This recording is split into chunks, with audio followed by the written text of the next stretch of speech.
Welcome to the Christian Business Leader Podcast, where Christ-following business leaders explore God's will and ways for business. This show is a ministry of the Center for Christianity and Business at Houston Christian University and features conversations with today's Christ-centered business leaders who are representing Christ faithfully in the business world. I'm your host, Darren Shear, and if you want to make your work, leadership, and company's culture more Christ-centered, you've come to the right place. On this episode, we're joined by Philip Kulishov. Philip is the co-founder and board member of EBM Incorporated, which is a holding company focused on businesses that enhance lives. At EBM, he oversees manufacturing, leadership, and company culture, and he's helped grow EBM's portfolio to include Modern Metals, Seattle Metals, Green City Homes, Northway Products, and GCX. EBM aims to expand nationally, which I know they already are national, and he hosts Business 300, which is a podcast offering business insights with episodes twice weekly. And he's got, it's interesting, he's got 7 business partners in this holding company with these manufacturing and home building companies, and they are all on board with the mission to glorify God through this company, and excited to hear what's going on. Philip, welcome to the Christian Business Leader Podcast. Thank you so much for having me. When did you first realize God wanted to be involved in your work and business? I think it was always kind of there, that what we should be doing should be connected to what God has for us. But I do think that growing up, there was a sense of neutrality where maybe what God cares about is maybe even on a spectrum or not everything equally. And so we enter a certain kind of neutral playing field where Jesus isn't maybe Lord as much or doesn't pertain to him as much when we're there. And then we go serve Jesus elsewhere. So really when it hit it off, I was reading Abraham Kuyper's Stone Lectures, and he really helped me understand and present that sense of the Lordship of Christ, carrying with it dominion in every square inch. So, he says that there's not one square inch over which Christ does not call mine. And so seeing how that applies to business, I was already in business, doing work, trying to build up companies when I learned about that. And so that definitely changed my perspective in how I approach work and what I even come to work to do, and what that looks like. Influenced by Abraham Kuyper, and for those who may not be familiar, we've mentioned his name has come up many times on this show, but the former prime minister of the Netherlands, right? Mm-hmm. And so That's right. He had absolutely a kingdom worldview, and it's really exciting to think about a prime minister is making a statement like that there is no square inch that Right. the Lord does not declare mine. Yeah, Kuyper, I think, apart from his words, I think his life kind of demonstrates that, where his interests and dominion expanded, to where Christ's interest and dominion expanded to. So when he originally, before he was prime minister, he was a pastor.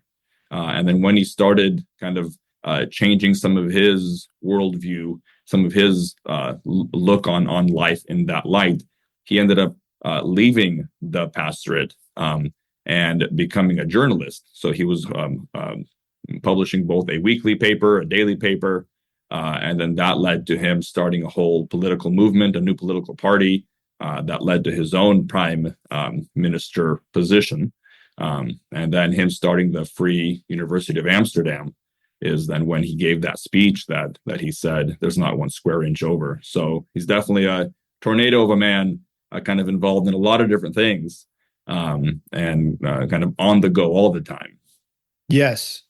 And has had a massive influence in what we think of as the modern faith and work movement, for sure. One of the names that comes up again and again. So I'm excited that you've got a holding company with these rapidly growing, really sizable companies, and there are five of them. Is that right in the holding company?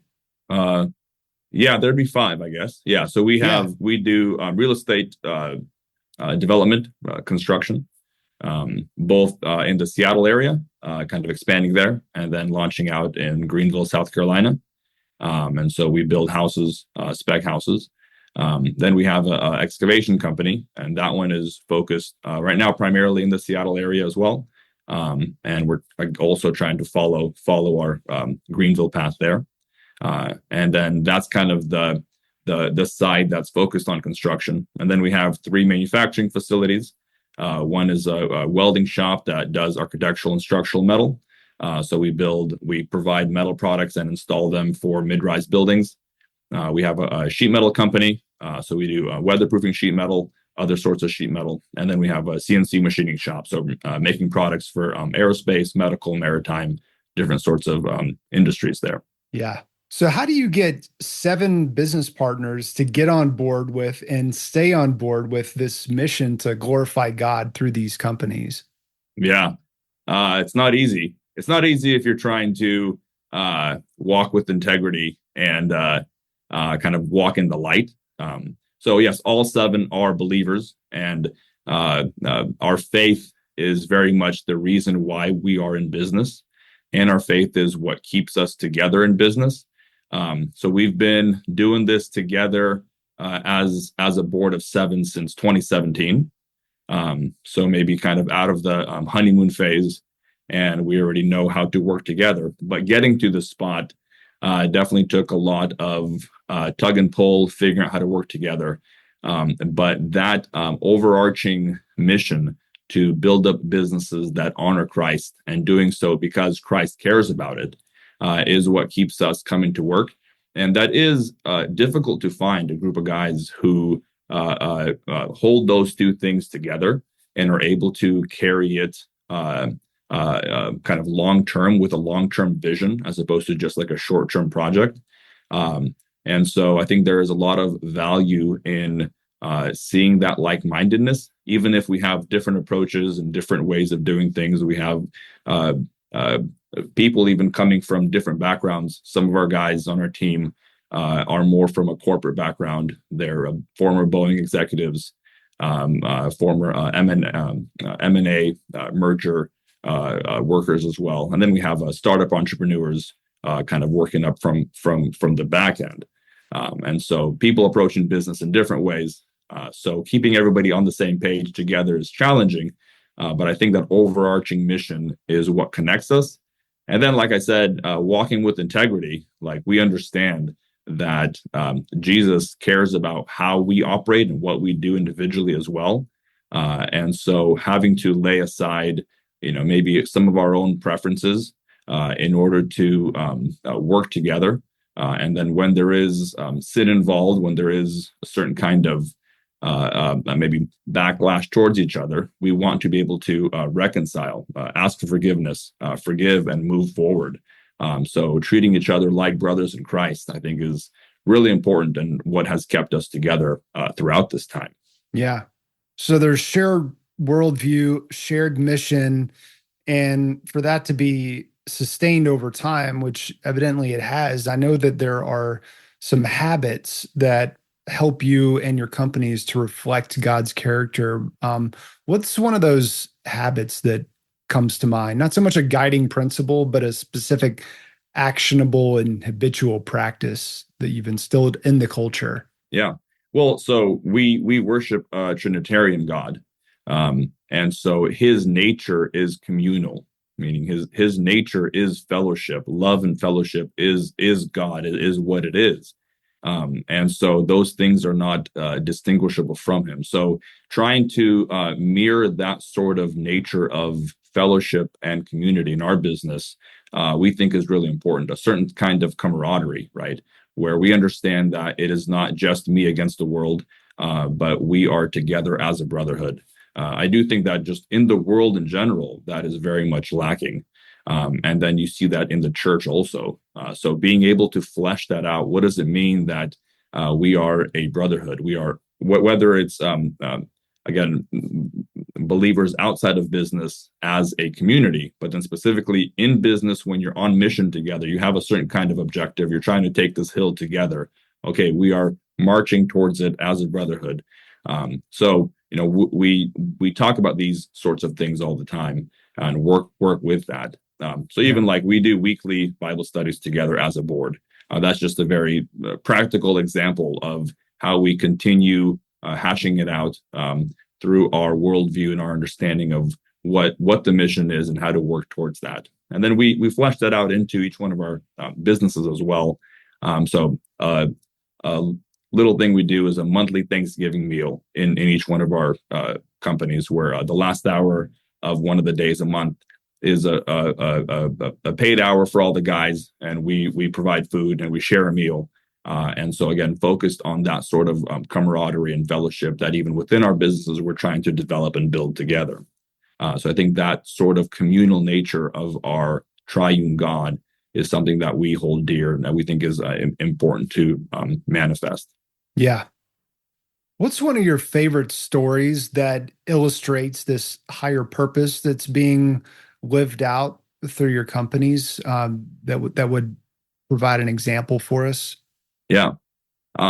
So when we talk about Jesus caring about what we do in business or at work, I do hear that sort of message a lot.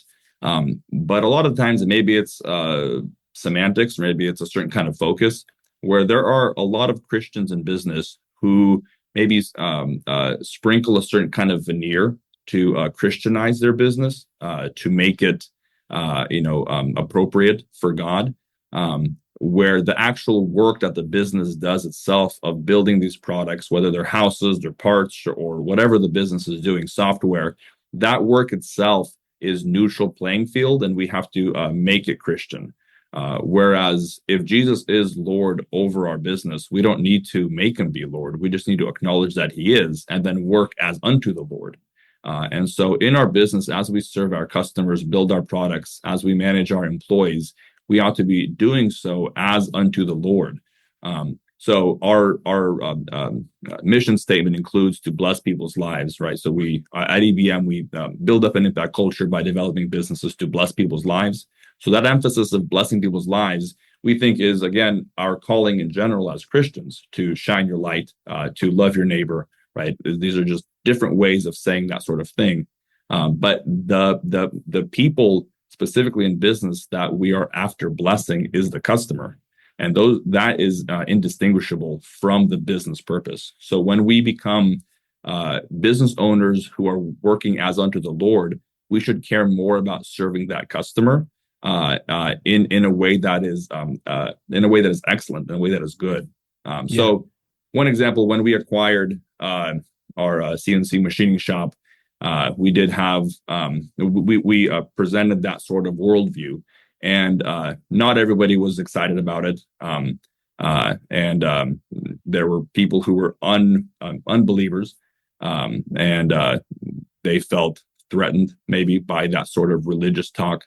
And so again, we're not kicking anybody out. This is just who we are, and we want to present that we're building businesses in light of all of this. And so one gentleman quit right away because he was not comfortable with the word bless. That terminology was threatening to him. And I think 5 years That's what he later, said. He just said, I quit. That's what he said. Because you guys use the word bless. That's right. Yeah. The word bless, specifically, he emphasized that word, that he did not feel comfortable. He felt like we were indoctrinating him and trying to, convert him because we're using the word bless. He emphasized that word, which is interesting because you would think that even, unbelievers would be at least entertained, would entertain that word. Right. I'm sure. At least in the Southeast. At least in the Southeast. This is in Seattle. That's right. Yeah, but it's still a powerful word, now that you really put it in that perspective, because there's a certain humility you have to acknowledge that the good things that you have are blessings from a higher power, and that's hard to swallow for a lot of us. Yeah. So I was encouraged when somebody was threatened with the word bless. So again, when Paul talks about how the aroma we give off is like life unto life or death unto death, depending on if the person is living or dead. And so just trying to present Christ's goodness and that being a threat to somebody is something you don't always experience, but it was interesting to see. And I think 5 years later, that same a guy came back and he knocked on her door and asked for his job back and said, I worked in a few different places. I did not like it anywhere. Can I have my job back? And before he left, he would ignore me, didn't want to shake my hand, none of that. Now he's smiling all the time. Might be one of our most happiest workers on that floor, is on board with whatever we're saying. I don't think he's a believer, but he has definitely felt maybe a certain kind of blessing that he is attracted to and maybe wants more of. So that overall kind of story arc for that guy, for me, was encouraging, even kind of what we're trying to do to bless people's lives, and how somebody was threatened with that blessing and then was drawn to it at the same time. Was interesting. I love that. Have y'all ever revisited that particular issue that he voiced? When he came back, so this is he reports to our GM there. So our GM had the conversation with him, like, hey, like nothing has changed since you left. We're still after blessing people's lives. So if you come back, you have to be on board with that, okay with that, and at least be willing to receive blessing. And then again, work as unto that, meaning like you also are trying to bless our customers with us. That's what we're inviting you to do. He's like, yeah, no problem. Like I'm fine with that. And so never really addressed, what changed in his mindset. He did say that he experienced different working conditions that he did not like. And so he wanted to work here. Yeah.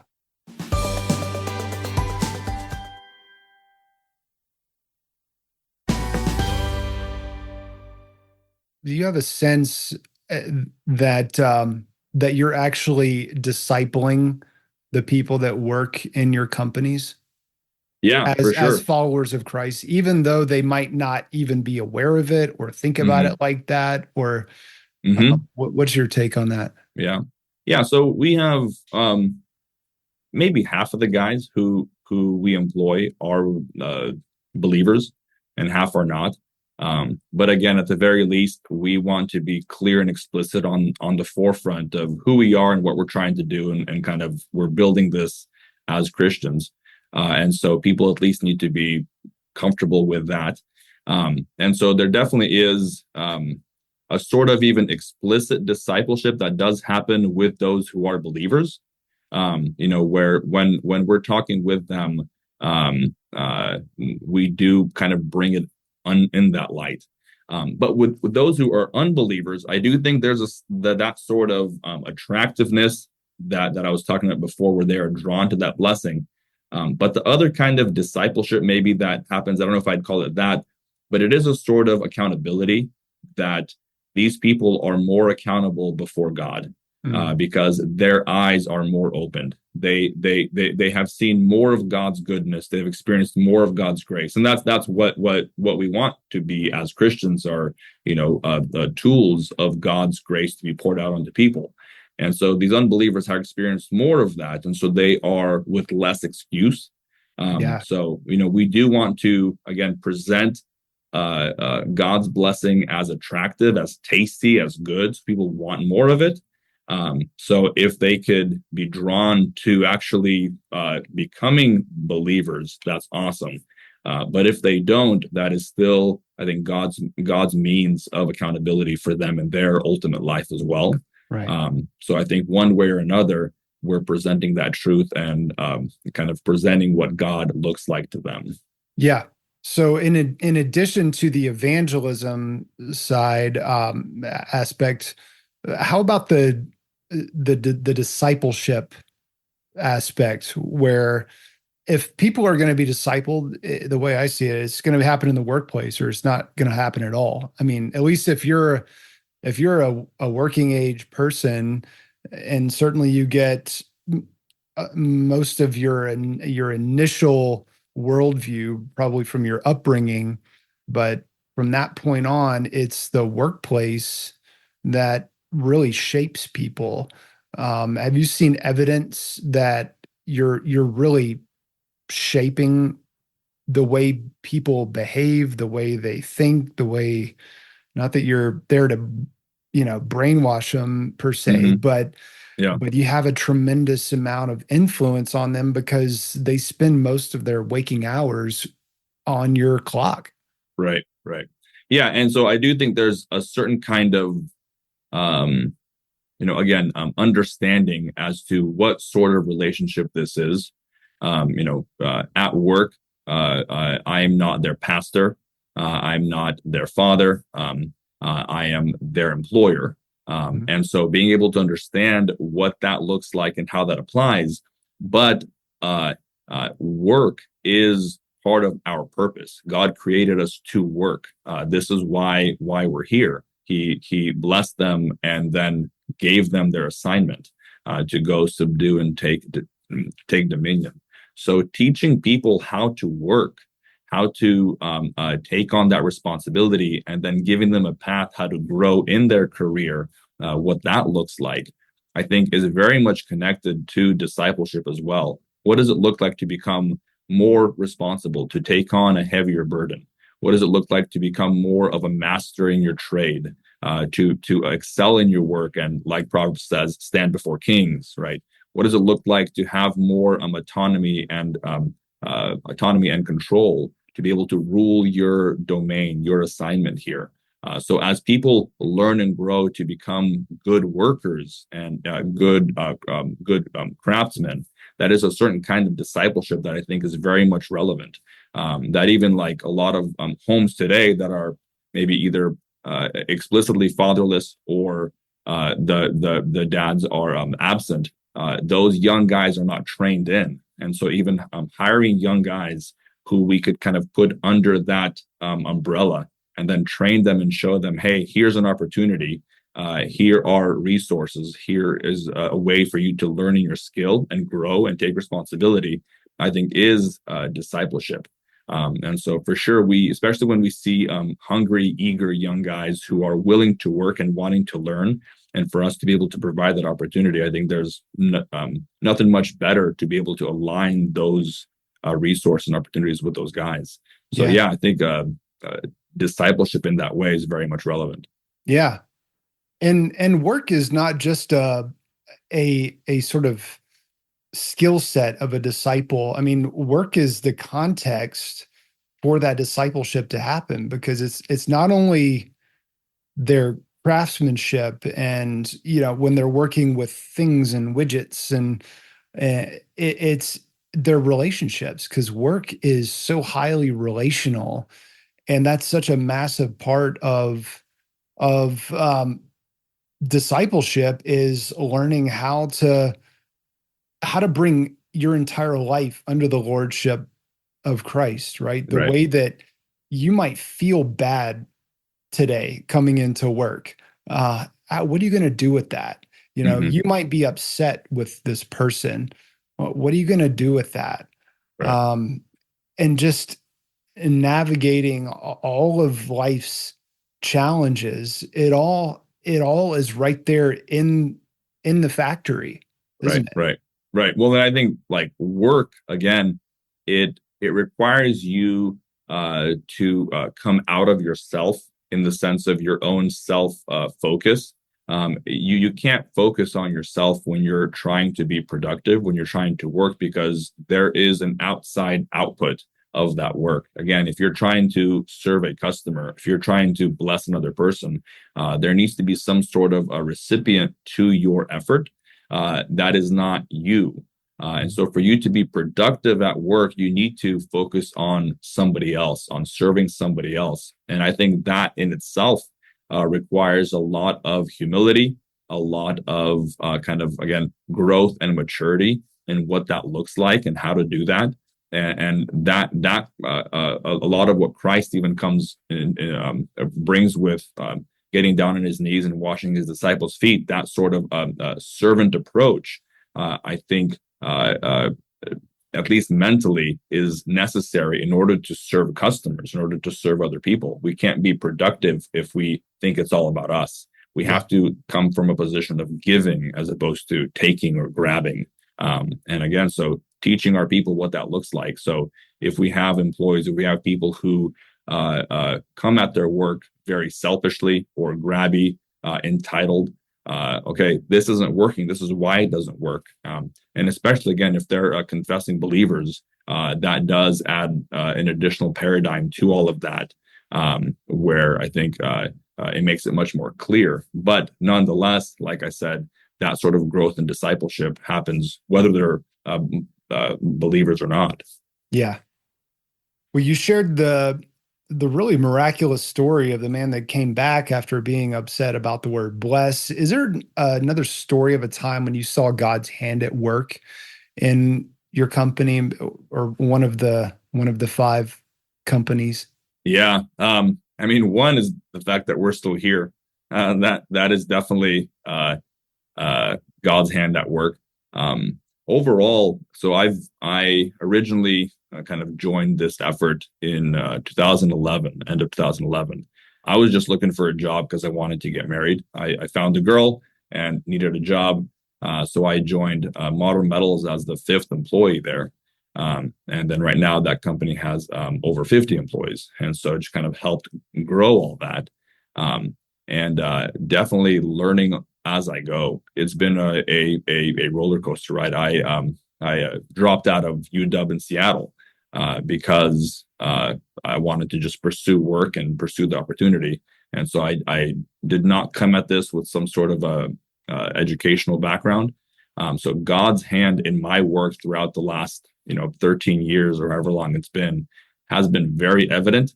There has been a lot of moments where I feel like it's just me and him doing this. And so that sort of even kind of where we are right now, I very much attribute to God's grace and God's miraculous work. And then even the last couple of years with where interest rates are at and with where we are in our building efforts, kind of the housing market has very much slowed down.